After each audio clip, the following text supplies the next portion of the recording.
Bismillahirrahmanirrahim. Assalamualaikum warahmatullahi wabarakatuh. Halo semuanya, halo teman-teman. Perkenalkan, nama saya Disna Putra. Saya mahasiswa Universitas Islam Negeri Sunan Gunung Jati Bandung dengan program studi tasawuf dan psikoterapi. Siapapun yang menonton video ini, semoga memiliki kondisi yang sehat dan selalu berbahagia. Nah, kali ini mari kita berbicara tentang betapa pentingnya pemahaman psikologi kesehatan dalam mendorong kita semua untuk mengambil langkah-langkah kecil menuju kehidupan yang lebih sehat. Nah, di dalam psikologi kesehatan itu ada yang namanya promosi kesehatan. Promosi kesehatan maksudnya apa ya? Maksud di sini promosi kesehatan itu apa ya? Nah, di sini saya akan menjelaskan tentang promosi kesehatan di dalam psikologi kesehatan. Yang pertama-tama, psikologi kesehatan itu adalah ilmu yang mempelajari, memahami bagaimana pengaruh faktor psikologis dalam menjaga kondisi sehat ketika mengalami kondisi sakit dan bagaimana cara merespon ketika individu mengalami rasa sakit. Lalu, apa sih definisi dari promosi kesehatan itu? Baik, jadi istilah dan pengertian promosi kesehatan adalah merupakan pengembangan dari istilah pengertian yang sudah dikenal sejak lama ini, seperti pendidikan kesehatan, penyuluhan kesehatan, atau KIA, komunikasi, informasi, dan edukasi.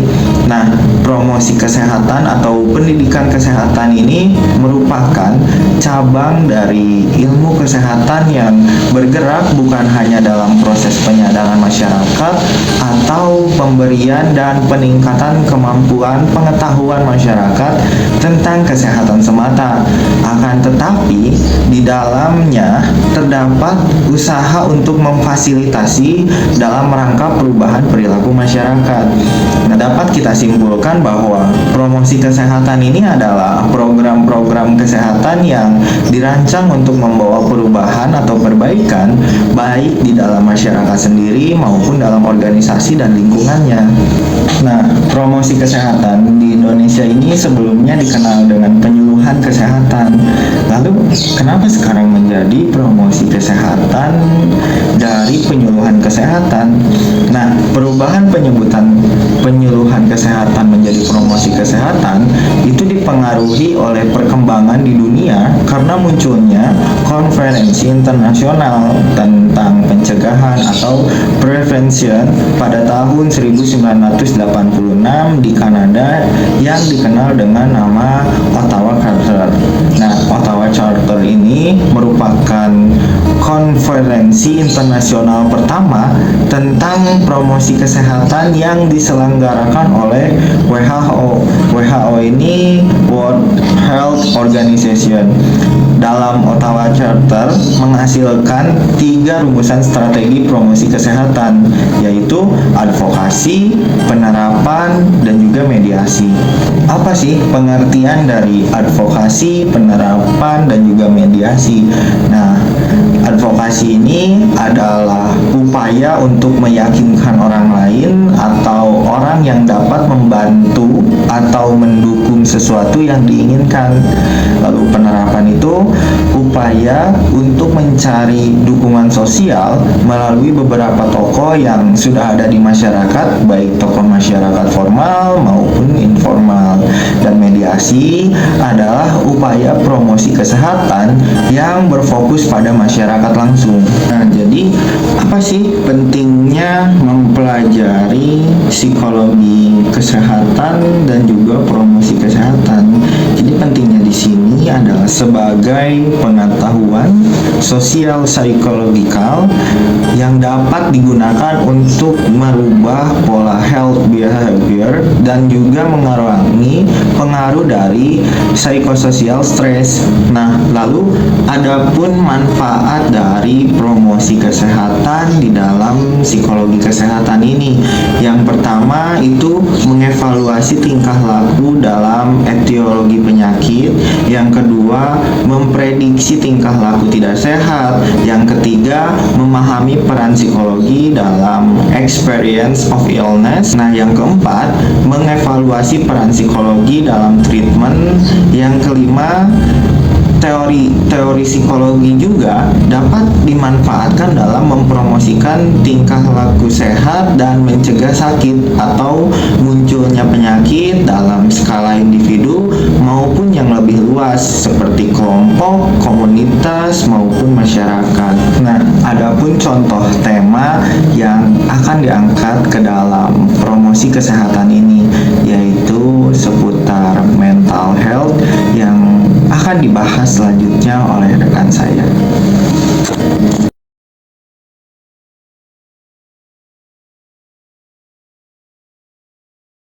Halo, saya Syamil Diana. Di sini saya akan meneruskan pembahasan yang telah disampaikan oleh rekan saya Disna Putra. Nah, saya akan membahas tentang mental health di dalam promosi kesehatan. Nah, mental health di sini tuh apa sih? Nah, mental di sini adalah kondisi di mana seseorang memiliki kesejahteraan yang terlihat dari dirinya yang mampu menyadari potensinya sendiri, yang memiliki kemampuan untuk mengatasi tekanan hidup dan normal di setiap situasi dalam kehidupan, mampu bekerja secara produktif dan menghasilkan, serta mampu memberikan kontribusi kepada komunitasnya. Dalam ruang lingkup kesehatan mental, yang pertama, promosi kesehatan mental yaitu usaha-usaha peningkatan kesehatan mental yang bersifat kualitatif, kognitif, dan dapat ditingkatkan sampai batas optimal. Yang kedua, ada prevensi premier adalah usaha kesehatan mental untuk mencegah timbulnya gangguan sakit mental sebagai proteksi terhadap kesehatan mental masyarakat. Nah, yang ketiga, ada prevensi sekunder adalah usaha kesehatan mental yang menemukan kasus dan penyembuhan secara tepat terhadap gangguan dan sakit mental untuk mengurangi durasi gangguan dan mencegah cacat pada orang ataupun masyarakat. Yang keempat, ada referensi tersier merupakan usaha rehabilitas awal yang dapat dilakukan terhadap orang yang mengalami gangguan dan kesehatan mental untuk cegah disabilitas dan jangan sampai alami cacat atau kecacatan yang menetap. Nah, setelah kita tahu kesehatan mental itu apa, dalam kesehatan mental terdapat beberapa poin penting yang harus kita tahu. Yang pertama, tidak mengalami gangguan mental. Nah, setiap individu ini tidak memiliki kondisi seperti depresi, kecemasan, atau gangguan mental lainnya yang secara signifikan yang mempengaruhi kehidupan mereka sehari-hari.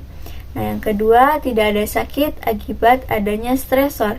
Setiap individu yang sehat, dalam mental yang sehat, mampu menghadapi stres dan tantangan hidup tanpa mengalami konsekuensi negatif pada kesehatan fisik atau mental mereka.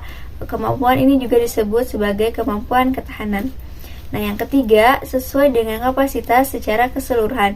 Definisi ini menggambarkan keadaan sehat mental optimal, di mana setiap individu mampu menjalani hidup dengan penuh makna, produktif, dan sejahtera. Nah, yang keempat, ada tumbuh kembang secara positif. Setiap individu ini dengan mental yang sehat terus belajar dan berkembang. Mereka selalu terbuka terhadap pengalaman baru, memiliki tujuan hidup, dan berusaha mencapai potensi terbaik. Perubahan suasana hati. Seseorang dengan gangguan mental ini mungkin mengalami perubahan suasana hati yang drastis dan cepat, seperti dari bahagia ke sedih, marah ke tenang dalam waktu yang singkat. Mereka mungkin mengalami emosi yang intens seperti kesedihan yang mendalam, kegembiraan yang berlebihan, atau kecemasan yang luar biasa.